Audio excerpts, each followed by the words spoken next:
नमस्ते बच्चों, मैं डॉक्टर लता अग्रवाल। आज हम बीए पार्ट 2 के paper 1 history of medieval India के विषय इल्तुतमिश, दिल्ली सल्तनत के संस्थापक, जो 1211 से 1236 तक जिसने शासन किया।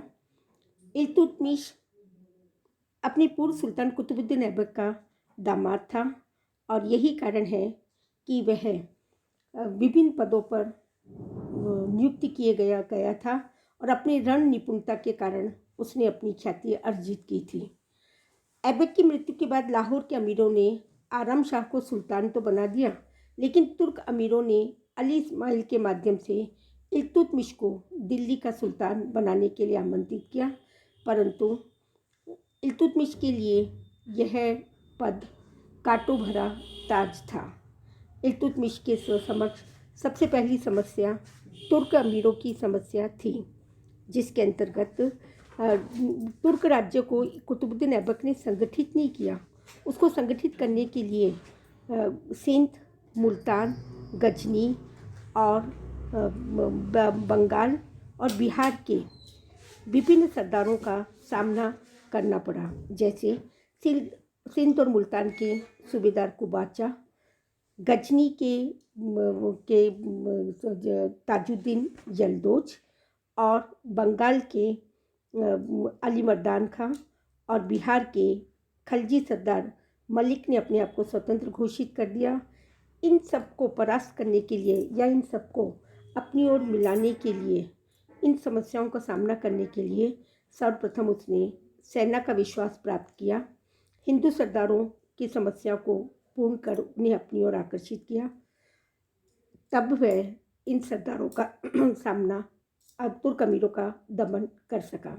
उसके समक्ष सबसे बड़ी समस्या उत्तर पश्चिमी सीमांत की समस्या थी, क्योंकि मंगोल ने ख्वारिज्म के शाह को परास्त कर दिया और ख्वारिज्म का राजकुमार जलालुद्दीन भागकर भारत के सिंधु तट पर आ गया और मंगोल नेता चंगेज खां उसका पीछा करता हुआ भारत में प्रवेश करने के कारण इल्तुतमिश ने उसे अपने यहाँ संरक्षण नहीं दिया। इसी प्रकार खोखरों की समस्या भी इल्तुतमिश के समक्ष एक समस्या बन गई। उसने अपनी समस्याओं का समाधान किया, विरोधी तुर्क अमीरों का दमन किया और अपनी आंतरिक शांति व्यवस्था स्थापित करने के लिए 40 मंडल का गठन किया, जिसे चरगान अथवा 40 दास अमीरों का दल भी कहा जाता है। यलदोज का दमन किया, कुबाचा का दमन किया, मंगोल के आक्रमण का संकट का सामना किया और उसने बंगाल विजय कर स्वयं को सुरक्षा प्रदान की। उसकी सबसे बड़ी विकट समस्या जो थी वह मंगोल आक्रमण की थी, क्योंकि ख्वारिज्म का शाह कैस्पियन की तरफ भाग गया और उसका युवराज जलालुद्दीन मंगबर्नी भारत में प्रवेश कर गया। युवराज का पीछा करते हुए मंगोल भी भारत में आ धमके। जलालुद्दीन ने कुबाचा के कुछ क्षेत्र पर अधिकार जमा लिया और पंजाब के खोखरों से मित्रता स्थापित कर पंजाब पर अपना अधिकार जमा लिया। इल्तुतमिश के सामने यह दुर्भाग्यपूर्ण स्थिति थी। एक स्वधर्मी शरणावस्था में आए युवराज को सहायता न देने से मुस्लिम जगत में उसकी बदनामी होने की उसे चिंता थी। ऐसी स्थिति में इल्तुतमिश ने अपनी कूटनीतिज्ञता सूझबूझ से काम लिया और विनम्रतापूर्वक जलालुद्दीन को कहला भेजा कि भारत की गर्म जलवायु आपके निवास के अनुकूल नहीं है, इसलिए आप वापस लौट जाएं।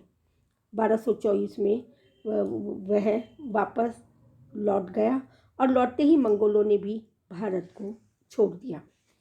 सबसे बड़ा इल्तुतमिश का जो उसने अपने शासन व्यवस्था में या प्रशासनिक समय के दौरान जो कार्य किया था वह था गुलाम दार वंश या गुलाम से मुक्ति पाना। उसने खलीफा से अपना अधिकार या उसने अपने सुल्तान होने का अधिकार की मांग की। परिणामतः बगदाद के खलीफा, जिसे मुस्लिम जगत का सर्वोच्च धर्माधिकारी व शासन अधिकारी माना जाता है, उसने उसको वैधानिक मान्यता प्रदान की। बगदाद के तत्कालीन खलीफा अल इमाम मुस्तसिर बिल्ला ने इल्तुतमिश को दिल्ली सल्तनत का सुल्तान स्वीकार किया और उसे नासिर अमीर उल मोमिनीन अर्थात खलीफा का सहायक की उपाधि दी। उसे खिल्लत पोशाक भी भेजी। इस घटना का सबसे अत्यधिक राजनीतिक महत्व रहा। यह खलीफा की स्वीकृति और उससे वैधानिक पक्ष उसका मजबूत हो गया, और यही कारण है कि इस्लाम समुदाय के लोगों ने उसकी आज्ञा की जो अवहेलना करते थे, उन्होंने अवहेलना करना बंद कर दिया और उसे अपना सुल्तान स्वीकार किया। खलीफा द्वारा प्रदत्त सम्मान से मुस्लिम समुदाय में इल्तुतमिश को सम्मान प्राप्त हुआ। आर के त्रिपाठी लिखते हैं कि भारत में मुस्लिम संप्रभुता का इतिहास सही अर्थों में इल्तुतमिश से ही प्रारंभ होता है। डॉक्टर निजामी लिखते हैं, ऐबक ने दिल्ली सल्तनत की रूपरेखा के बारे में जो तस्वीर बनाई थी, उसने उसे एक व्यक्तित्व, एक पद, एक प्रेरणा शक्ति, एक दिशा, एक शासन व्यवस्था और एक शासक वर्ग प्रदान किया। धन्यवाद।